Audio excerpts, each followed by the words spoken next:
어떤 사람이 은행에서 걸려온 이상한 전화를 받았습니다. 당신 앞으로 어떤 사람이 1,440만 원을 입금했습니다.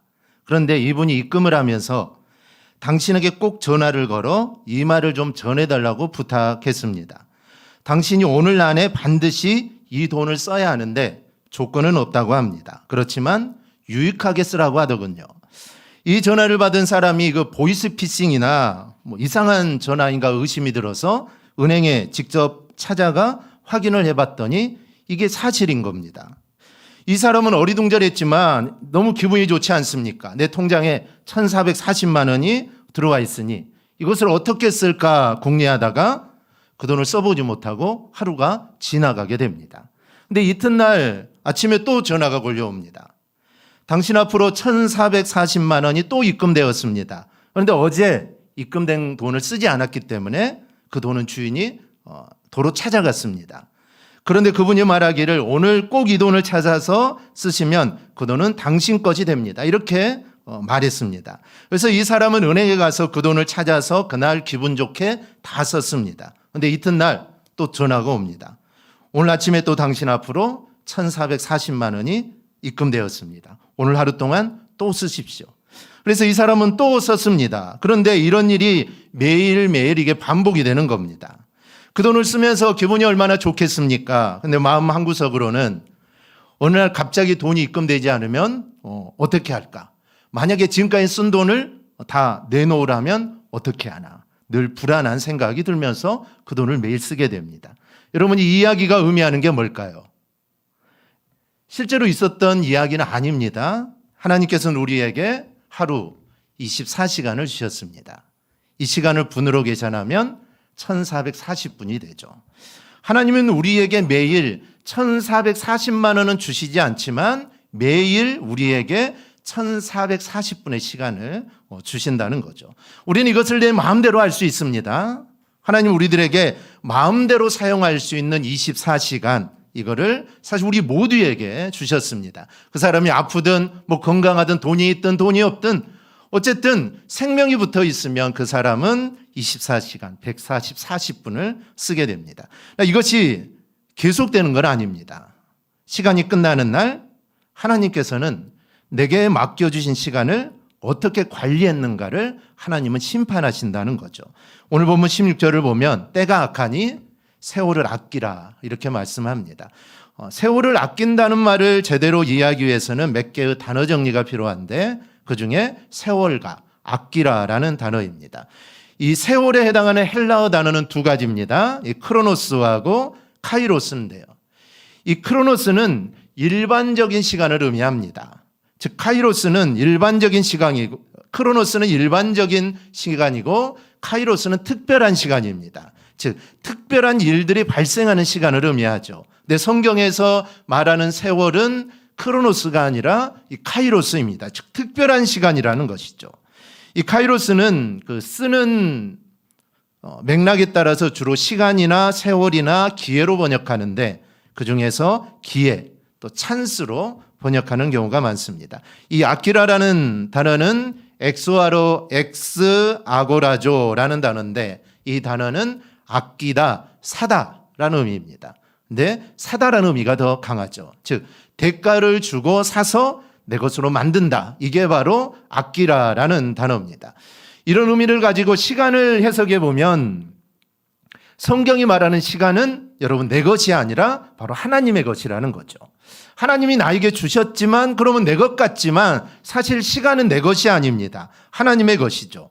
하나님이 세상을 창조하시고 아담과 하와에게 시간을 주신 것은 모든 시간을 통해 하나님을 영화롭게 하고 내가 세상에서 복되게 살라고 그 시간을 주신 겁니다. 그런데 아담과 하와가 죄를 짓게 되죠. 그래서 이 세상 자체가 어둠에 속하게 되고 그 결과 사람들이 이제 사용하는 모든 시간은 어둠의 악한 영에게 속하게 됩니다. 이런 상황이기 때문에 본문은 때가 악하다라고 이렇게 말을 하는 것입니다. 무슨 때가 악할까? 죄로 인해 이 세상의 모든 시간과 때가 악하게 되었다라는 것이죠. 이렇게 악한 때 예수님의 보혈로 구속함을 받은 우리 그리스도인들은 어둠 속에 있는 시간을 되찾아서 하나님이 원하시는 의미 있는 시간으로 만들어 살아야 한다라는 의미입니다. 만약에 이 상태로 죄악과 함께 그대로 살면 모든 시간과 날들이 정말 아무런 의미 없이 흘러가 버리기 때문에 성경은 세월을 살아라는 것이죠. 즉 하나님의 우리에게 주신 시간을 여러분 가치 있게 사용하라라는 의미입니다. 왜냐하면 때가 악하기 때문이죠. 그러면 공중권세 잡은 마귀가 역사하는 이 세상에서 그리고 그 영향을 받고 살아가는 악한 사람들이 많은 이때 우리 그리스도인들은 어떻게 살아야 할까요? 첫째는 지혜롭게 살아야 합니다. 오늘 15절을 보면 그런즉 너희가 어떻게 행할지를 자세히 주의하여 지혜 없는 자 같이 하지 말고 오직 지혜 있는 자 같이 하여. 어떻게 살지 자세하게 주의하여 생각하라는 것이죠. 그리고 지혜롭게 살라는 겁니다. 이 말은 생각나는 대로 막 살지 말라는 뜻이기도 합니다. 그냥 생각나는 대로 하고 싶은 대로 그냥 막 살지 말라는 겁니다. 그러면 지혜가 뭘까요? 지혜하면 생각나는 책은 뭐죠? 잠언. 그리고 생각나는 인물은 솔로몬입니다. 솔로몬은 잠언서를 쓰면서 1장에서 내가 잠언서를 쓰는 목적을 이렇게 말하죠. 우리로 하여금 지혜를 얻게 하려고 내가 잠언서를 쓴다라는 것이죠. 그렇다면 지혜는 뭘까요? 지혜는 여러 가지 뜻이 있습니다. 또 지혜라고 할 때 이게 포괄적인 개념인데요. 이 사전적인 의미는 인생을 살아가는 전문적인 기술을 지혜다라고 합니다. 쉽게 말하면 지혜는 내가 가진 지식이나 또 생각 등을 통해 바른 판단을 하고 이를 잘 해결해 나가는 능력, 이게 바로 여러분 지혜입니다. 그래서 사람은 여러분 사실 지혜가 필요하죠. 그럼 이런 지혜는 어떻게 하면 얻게 될 수 있을까요? 잠언 9장 10절을 보면 지혜는 여호와를 경외하는 것으로부터 시작된다라고 하죠. 즉 여호와를 경외하는 것이 지혜의 근본이요 거룩하신 자를 아는 것이 명철이다, 이렇게 말을 합니다. 지혜의 대명사인 솔로몬을 보면 사실 지혜가 얼마나 중요한지를 우리가 알 수가 있습니다. 솔로몬은 사실 다윗의 뒤를 이어 그는 어렵게 왕이 됩니다. 사실 솔로몬은 왕이 되기에 상당히 불리한 위치에 있었죠. 여러분 솔로몬은 다윗 왕의 몇 번째 아들 정도 될까요? 첫 번째 아들일까요? 두 번째? 세 번째? 세 번째는 말도 안 합니다. 10번째 아들이 솔로몬입니다. 사실 그 당시는 첫째 아들이 왕이 되는 것이죠. 첫째 좀 이상하다, 그럼 둘째가 되는 것이고, 다 이상하다 그러면 이제 10번째까지 솔로몬에까지 넘어가는 것인데, 사실 10번째 아들이 임금이 된다는 것은 쿠데타를 일으키거나 형들을 죽이거나 뭐 그 정도는 해야 왕이 되지 그냥 가만히 있다가 왕이 되는 건 아니죠. 그리고 그 형들이 얼마나 뛰어났습니까? 반역했던 큰아들, 정말 뛰어난 왕들, 형들이 얼마나 많습니까? 그런데 10번째 아들인데 그것도 정말 문제가 많은 밧세바를 통해 낳은 아들입니다. 그러니 누가 보더라도, 정말 백성이 보더라도, 누가 보더라도 인정과 사랑을 받기에는 부족한 사람이 솔로몬입니다. 그런데 이런 솔로몬이 정말 하나님의 은혜로 다윗을 이어 이스라엘의 왕이 됩니다. 왕이 되기 어려운 상황에서 왕이 된 솔로몬은 급한 일들을 처리해 놓고 그는 기브온으로 가서 하나님께 1,000번제를 드립니다. 1,000마리의 제물을 하나님께 드려서 하나님께 제사를 드리죠. 그래서 하나님이 그 제사를 정말 기뻐 받으시고 솔로몬에게 무엇을 내가 줄까라고 구하자 솔로몬은 지혜를 구합니다. 왜 솔로몬이 지혜를 구했을까요? 왜냐하면 하나님이 주시는 이 지혜가 인생의 최고다라는 것을 솔로몬은 알았기 때문에 그는 지혜를 구한 겁니다. 만약에 지혜보다 더 소중하고 더 중요한 게 있다라고 생각했다면 솔로몬은 그걸 구했겠죠. 근데 솔로몬에서는 입장에서는 하나님의 지혜가 이 세상의 그 어떤 것보다 최고였던 것이죠. 그래서 그는 하나님께 지혜를 구하게 됩니다. 하나님은 우리에게 이렇게 지혜를 주시는 분임을 여러분 꼭 믿으시기를 바랍니다. 그러니 지혜를 구해야 합니다. 즉 지혜가 부족하다면 공부도 열심히 해야겠지만 정말 진짜 정말 중요한 것은 하나님께 지혜를 달라고 여러분 구하는 것입니다. 야고보서 1장 5절 우리 함께 보겠습니다. 너희 중에 누구든지 지혜가 부족하거든 모든 사람에게 후히 주시고 꾸짖지 아니하시는 하나님께 구하라. 그리하면 주시리라. 아멘. 이 말씀은 하나님은 지혜를 구하라고 합니다. 구하면 내가 주겠다는 것이죠. 그러니 이 세상에 살면서 여러분 꼭 필요한 지혜를 여러분 하나님께 구하시기 바랍니다. 그러면 하나님이 반드시 구하는 자에게 주실 겁니다. 사실 지금 세상은 무엇을 해야 할지, 또 어떻게 살아야 할지, 또 무엇이 옳고 그른 것인지 사실 판단하기가 매우 어려운 상황입니다. 악한 말, 악한 생각, 악한 유혹들이 가득하기 때문이죠. 그래서 무엇이 옳은지 그른지, 어떻게 살아야 되는지 이 깨닫는 지혜가 여러분 반드시 필요합니다. 그런데 그 지혜는 하나님께로부터 온다라는 겁니다. 즉 하나님이 주시기 때문에 우리는 하나님께 구해야 합니다. 하나님께 구하여 이 악한 때 하나님이 주신 지혜로 여러분 꼭 살아가기를 축복합니다. 둘째, 악한 때는 우리는 성령으로 살아야 합니다. 오늘 18절은 술 취함과 성령의 충만함을 비교합니다. 사람이 술에 취하면 무엇의 지배를 받죠? 술의 지배를 받습니다. 우린 잘 모르죠. 우리 술을 안 먹어봐서 잘 모르지만 술 먹는 사람들은 술을 먹으면 술의 지배를 받습니다. 소심한 사람이 대범해지죠. 주눅이 들어 말도 못하는 사람이 말을 그렇게 잘하는지 모릅니다. 저도 외삼촌이 한 분 계시는데 술을 드시면 가끔 전화를 합니다. 그러면 말이 얼마나 많으신지, 말 잘 안 하시는데 술만 들어가면 말을 그렇게 많이 하시는지 모릅니다.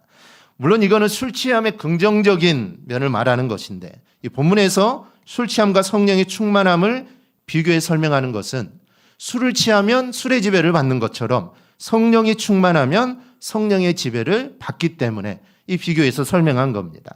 이 약한 시대에는 하나님이 주신 지혜를 받아 우리는 살아야 합니다. 그런데 솔로몬은 말년에 지혜를 잃고 말죠. 말년에 지혜가 사라집니다.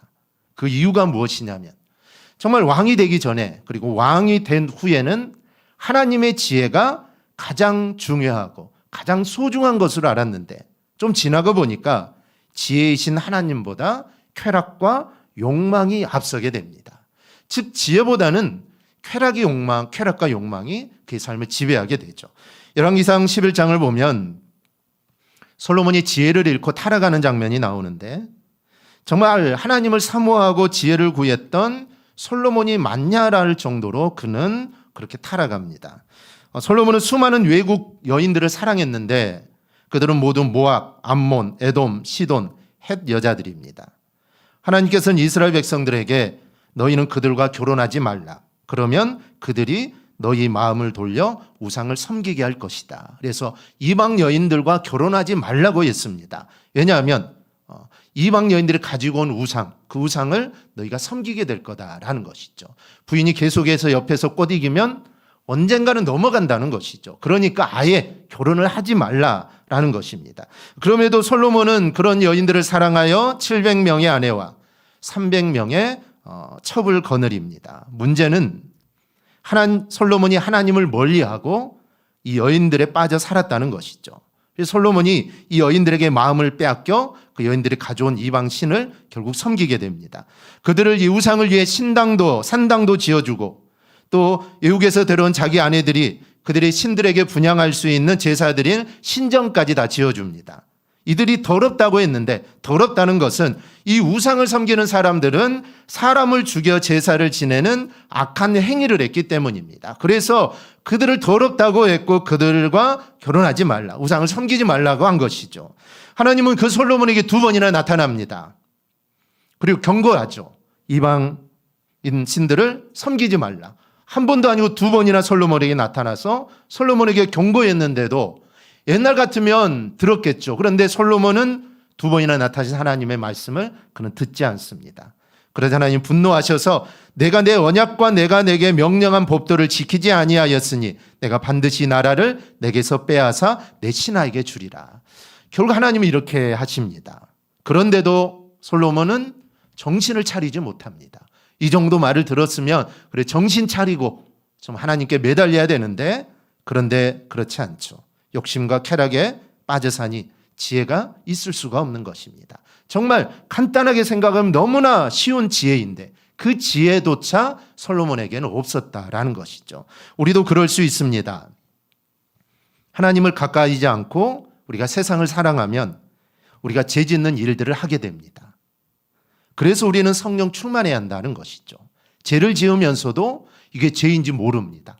옆 사람이 말을 해줘도 이걸 깨닫지를 못합니다. 왜냐하면 세상과 죄악의 지배를 받기 살기 때문이죠. 마치 솔로몬이 그렇게 하나님 말씀해 주셔도 깨닫지 못했던 것처럼 우리가 빠져 살면 우리도 깨닫지 못합니다. 그런데 성령 충만하면 그걸 깨닫게 된다는 것이죠. 그래서 우리는 늘 성령 충만하게 살아야 합니다. 성령 충만하는 것이 하나님을 가까이 하는 것이고 여러분 그것이 바로 지혜입니다. 성령 충만해야 하나님과의 관계가 지속되고 하나님의 지혜로 살게 됩니다. 그럼 어떻게 해야 우리가 성령 충만함을 받을 수 있을까요? 성령 충만은 복잡하지 않습니다. 성령 충만은 여러분 기도와 연결되어 있습니다. 순간순간 들어오는 죄와 악한 생각에서 이 기도로 기도하고 또 성령 충만을 위해서 기도하며 살 때 우리는 성령 충만하게 살 수 있습니다. 이 사도행전 4장 31절에서 제자들이 모여 기도할 때 성령이 충만함을 받죠. 빌기를 다음에 모인 곳이 진동하더니 우리가 다 성령이 충만하여 담대히 하나님의 말씀을 전하리라. 여러분 성령 충만의 방법은 단 하나밖에 없습니다. 여러분 그것은 여러분 기도밖에 없습니다.